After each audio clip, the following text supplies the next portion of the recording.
Halo sahabat Mechanical Engineering, selamat berjumpa dengan Gusti Mechanical Channel. Channel ini sifatnya hanya sharing saja yang memuat materi dasar tentang Mechanical Engineering yang nantinya sahabat akan dapatkan di bangku kuliah. Harapannya semoga channel ini bermanfaat untuk para sahabat semua.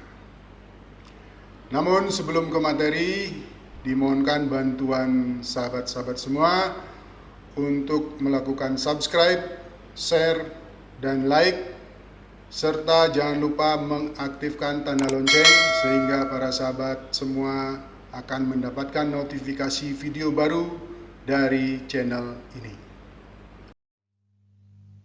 Sampailah kita sekarang pada bab 4 yang membahas mengenai garis dan huruf.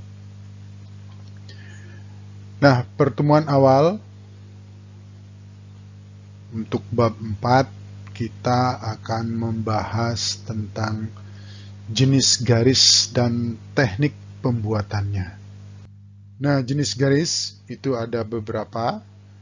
Yang pertama adalah jenis garis kontinu. Ya, garis kontinu. Nah, ini disebut dengan garis kontinu. Nah, jenis garis yang kedua itu adalah garis gores. Ya, garis putus-putus. Ya, garis gores. Kemudian garis yang ketiga adalah garis gores bertitik. Jadi garisnya putus-putus. Nah, di antaranya itu ada titik-titiknya. Nah, untuk istilah internasionalnya bisa kita lihat dari gambar berikut. Jadi jenis garis itu adalah di sini ada yang namanya continuous line. Ini continuous line, garis kontinu. Kemudian ada yang namanya dash line. Itu adalah garis gores. Nah, kemudian ada yang namanya chain line atau garis gores bertitik di sini. Nah, ini adalah penggunaannya, ya. Penggunaannya tergantung penggunaannya, makanya namanya juga berbeda. Tetapi jenisnya itu adalah ini. Jika chain line itu digunakan sebagai garis sumbu, maka dia disebut dengan garis sumbu atau center line. Ya, dan yang lainnya. Nah, jadi itu jenis-jenis garis. Ada 3, garis kontinu, atau continuous line, dash line, dan chain line. Nah, dari jenis-jenis garis di atas, continuous line, dash line, chain line, itu masing-masing punya ukuran. Nah, ukurannya apa saja? Nah, ada yang disebut dengan ukurannya adalah tebal. Ada yang disebut dengan ukurannya sedang. Kemudian ada yang namanya ukurannya adalah tipis. Jadi masing-masing jenis garis continuous line dia punya ukuran tebal, punya ukuran sedang, punya ukuran tipis. Juga begitu yang jenis garis lainnya. Ukuran garis tebal, sedang, dan tipis itu punya yang namanya angka perbandingan. Nah, berapa angka perbandingannya? Nah, untuk yang tebal, angka perbandingannya adalah 1. Jadi, angka perbandingan untuk garis tebal itu adalah 1. Kemudian, untuk yang garis sedang, itu angka perbandingannya adalah 0,7. Yang tipis itu 0,5. Ya, ini angka perbandingan dari ukuran garis tebal, sedang, dan tipis. Nah, biasanya untuk garis tebal itu digunakan ukurannya adalah 0,7 mm. atau 0,5 mm. Nah, seandainya kita menggunakan suatu garis ukuran tebalnya itu adalah 0,7, maka ukuran garis yang sedang dan ukuran garis yang tipis bisa kita cari dengan menggunakan atau memanfaatkan angka perbandingan ini. Nah, rumusnya adalah seperti ini. Jika diketahui garis tebalnya menggunakan 0,7 mm, ya. Nah, yang ingin kita cari itu adalah ukuran dari garis sedangnya berapa. Jadi, tebalnya diketahui, ukurannya, sedangnya yang ingin kita cari. Nah, menggunakan angka perbandingan kedua ukuran garis ini, maka ukuran garis sedang bisa kita cari. Jadi angka perbandingan untuk garis tebal, angka perbandingan untuk garis sedang, ini adalah ukuran daripada garis tebal. Nah, ini adalah ukuran garis sedang yang ingin kita cari. Jadi 1 berbanding 0,7 sama dengan 0,7 mm berbanding T. Nah, dengan rumus ini kita bisa mencari berapa nilai dari ukuran garis sedang. Berapa milimeter. Jadi itu menggunakan rumus seperti itu. Nah, selanjutnya mari kita membahas tentang penggunaan garis. Jadi garis continuous, continuous line, dash line, chain line itu biasanya digunakan untuk apa? Nah, untuk itu mari kita lihat gambar berikut. Nah, ini adalah garis kontinu, tapi ukurannya adalah ukuran tebal. Nah, itu digunakan untuk membuat garis benda. Ya, garis benda atau garis-garis nyata. Garis-garis nyata. Nah, di sini contohnya pada gambar berikut itu adalah ini, A1. Jadi garis-garis benda ya atau garis-garis nyata ini semua menggunakan atau digambar dengan garis tebal kontinu, continuous line. Ini semua memakai garis continuous line yang tebal, ya, yang thick.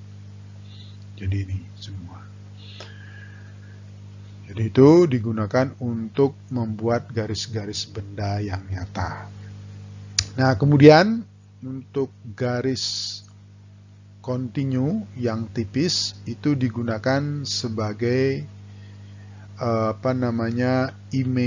imaginary line of intersection.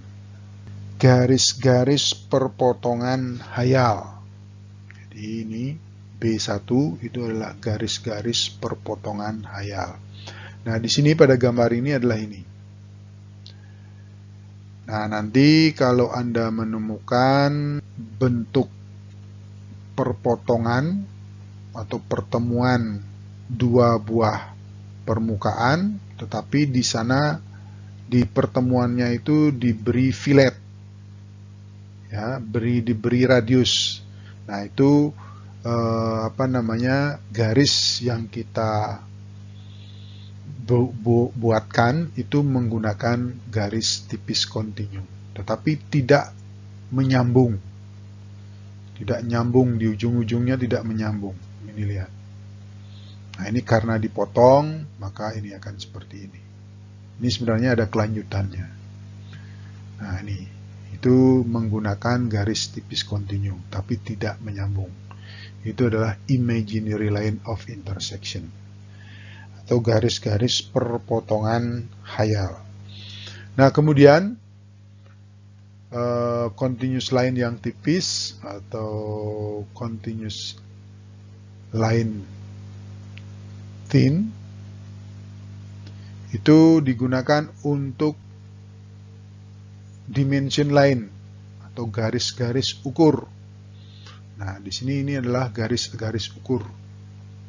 Ya, ini dalam memberi dimensi nanti kita akan membuat gambar atau membuat garis yang disebut dengan garis ukur. Nah, ini dibuat dengan menggunakan garis kontinu yang tipis. Ini juga tipis saja. Kemudian yang ketiga atau B3, penggunaan garis tipis kontinu di sini adalah digunakan untuk garis proyeksi atau garis bantu. Nah, di sini dicontohkan inilah garis bantu untuk dimensi. Ya, garis bantu untuk dimensi. Jadi dalam memberikan dimensi nanti ada yang namanya garis bantu, ada yang namanya garis ukur. Nah, garis bantu ini untuk projection line, garis proyeksi itu menggunakan garis tipis kontinu. Nah, kemudian penggunaan garis tipis kontinu lainnya adalah B4, yaitu garis penunjuk atau leader line. Ini B4 tanda panah. Nah, biasanya itu kalau nanti kita membuat sebuah gambar benda yang joinnya memakai las, nah itu kita membuat garis penunjuk. Ya. Nah, garis penunjuknya itu menggunakan garis tipis kontinu. Kemudian garis tipis kontinu digunakan sebagai garis arsir. Ya, garis arsir. Ini di sini B5, garis arsir. Kemudian digunakan untuk gambar garis benda yang merupakan gambar potongan setempat. Jadi kalau kita menggambar gambar potongan setempat, nah garis bendanya itu semestinya memakai yang tebal, tetapi yang digunakan di sini itu adalah yang tipis.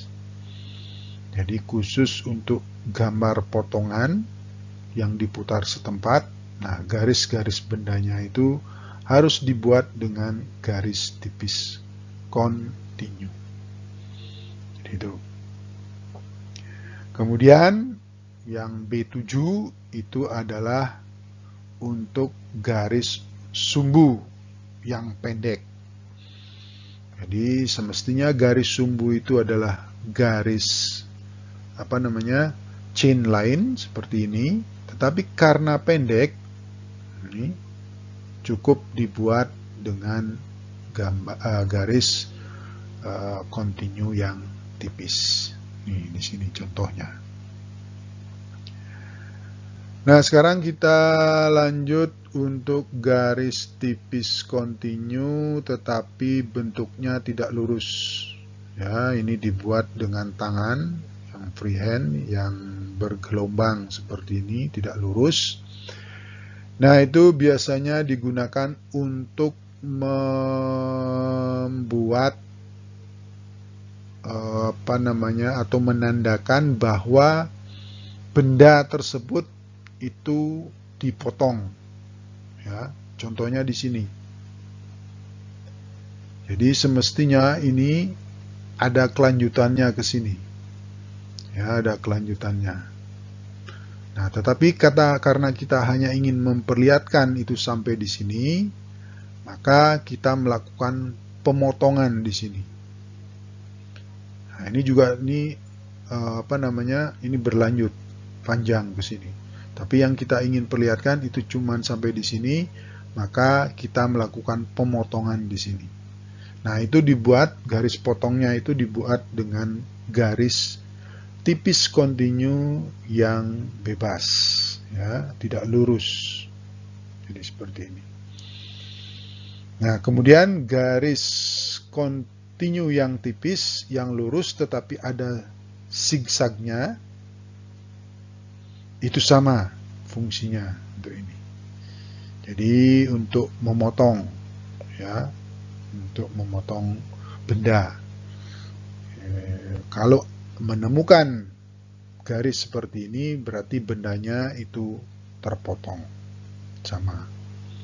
Bisa digunakan salah satu. Jadi ini adalah untuk yang D1. Ini juga.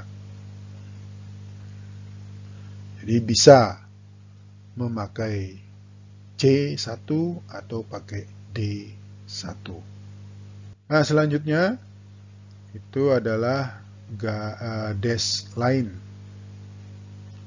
Nah, dash line itu yang tebal, ya, yang tebal biasanya digunakan untuk garis benda yang terhalang. Nah, ini contohnya, ya, garis benda yang terhalang. Nah, untuk jelasnya nanti garis benda yang terhalang seperti apa, nanti kita bahas di bagian proyeksi. Ini adalah garis benda yang terhalang. Itu. Nah, kemudian ada chin line. Nah, ini yang tebal atau yang tipis, maaf. Ini yang tipis, chin line yang tipis. Itu digunakan sebagai center line atau garis sumbu. Ya, C1. Ini. C1 itu adalah garis sumbu. Ya. Oh, sorry. G1, maaf, G1. Ini adalah garis sumbu. Ya, ini juga garis sumbu. G1. Ini garis sumbu. Ini juga garis sumbu. Ini garis sumbu. Ini. Nah, itu menggunakan atau digambar dengan chin line yang tipis. Kemudian garis simetri. Ya, garis simetri. Nah, garis simetri ini D2. Ini adalah garis simetri. Ini juga garis simetri. Ya. Ini beda antara garis sumbu dan garis simetri. Ya, beda. Kemudian garis lintasan G3. Ya, garis lintasan G3 itu ini. Ya, jadi benda ini bisa kita gerakkan dengan pusat gerakannya itu di sini. Ini sumbunya, ya, titik sumbunya atau engselnya itu di sini. Nah, benda ini bisa digerakkan ke sini. Nah, ini lintasannya itu tentu berupa garis. Nah, atau garis kedudukannya, titik-titik kedudukannya ini di sini. Nah, ini disebut dengan garis lintasan. Nah, itu dibuat dengan chin line yang tipis. Nah, kemudian selanjutnya itu adalah garis potong, cutting plane atau bidang potong. Nah, nanti digunakan pada saat kita membuat gambar potongan. Nah, bagaimana cara membuat bidang potong di sini atau garis potong di sini? Nah, itu menggunakan dengan chin line yang tipis, tetapi di ujung-ujungnya itu diberi atau dipertebal. Ujung-ujungnya dipertebal. Dan pada saat belokan juga dipertebal. Nih, dipertebal. Nah, itu adalah bidang potong atau garis potong. Nah, itu ada di H1. Chin line yang tebal. Nah, ini digunakan untuk sebagai penunjuk bahwa permukaan itu memerlukan perlakuan khusus.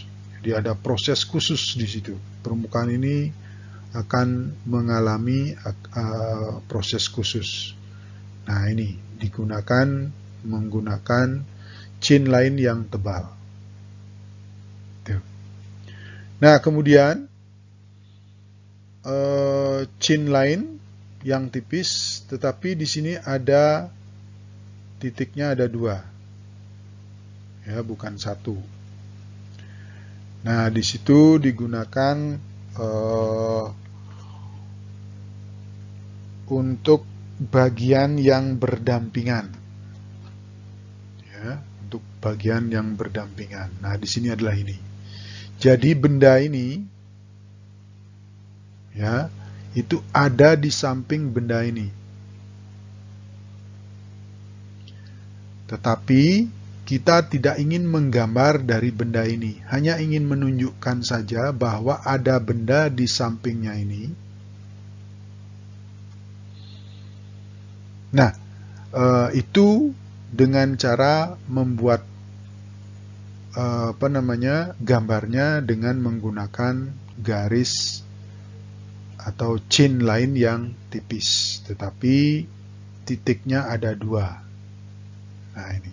Jadi benda ini itu berada di samping benda ini, benda yang di atasnya. Tetapi sebenarnya kita tidak ingin membuat gambarnya ini, hanya ingin menunjukkan bahwa ada benda di samping dari benda yang atas di sini. Nah, itu. Nah, benda yang berdampingan ini kita buat dengan garis-garis, yaitu garis atau chain line yang tipis, tetapi ada titiknya ada 2. Jadi itu. Itu kemudian batas dari yang kedua, batas dari benda atau kedudukan benda yang bergerak. Ya, ini K2. Jadi ini. Jadi batas-batasnya itu seperti ini. Ya. Ini K2. Jadi ini bergerak. Nah, batasnya itu sampai di mana? Ini kan benda ini kan bergerak, lintasannya ini. Nah, bergeraknya sampai di mana? Nah, sampai di sini batasnya. Tuh. Ya. Itu memakai chain line yang tipis, tetapi titiknya ada 2.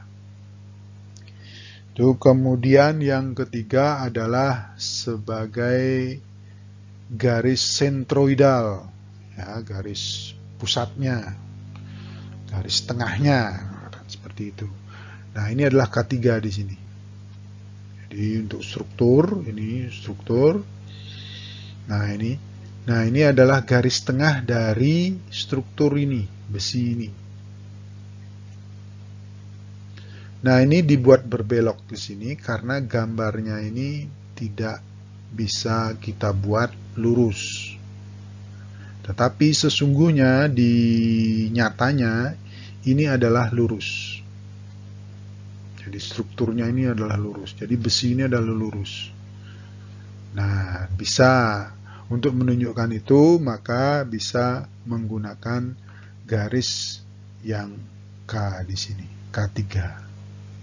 Ya, K. Yaitu garis chain line yang tipis, tetapi titiknya ada 2. Demikian pembahasan materi untuk kali ini. Jika para sahabat ada komentar, pertanyaan, saran atau ide, silakan ditulis di kolom komentar di bawah. Diucapkan terima kasih banyak untuk sahabat semua. Sampai bertemu kembali pada video selanjutnya.